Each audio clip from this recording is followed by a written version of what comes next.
Thank you for the kind introduction.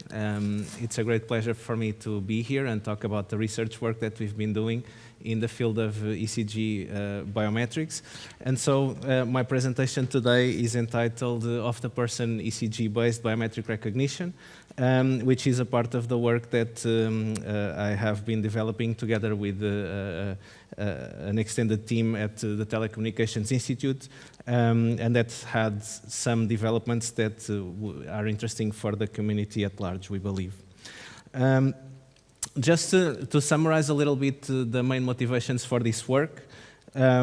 we can all relate to the evolution of biometric recognition systems, which have two components, mainly authentication, which is verifying the identity of a user, and identification, which is from a broad set of users, pinpointing which one is the one that has a specific token that has been presented.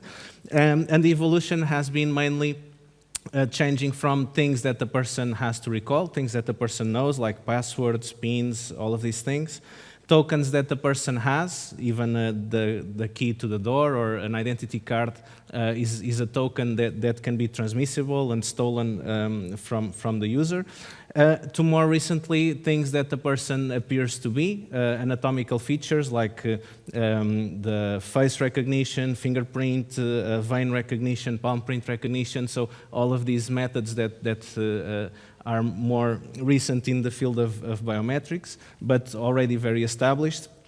And more lately, to what has been designated as the soft biometrics, which include things like the gait, the EEG signals, the keystroke dynamics, mouse movement dynamics, all of these modalities that can be complementary to the other ones that are known as hard biometrics, but are more emerging and less reliable in some cases in terms of recognition.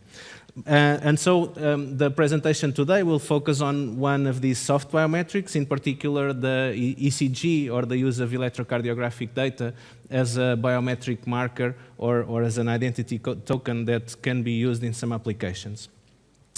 And what are the main motivations for this? So the conventional approaches, such as the password and ID, which are one of the most common today,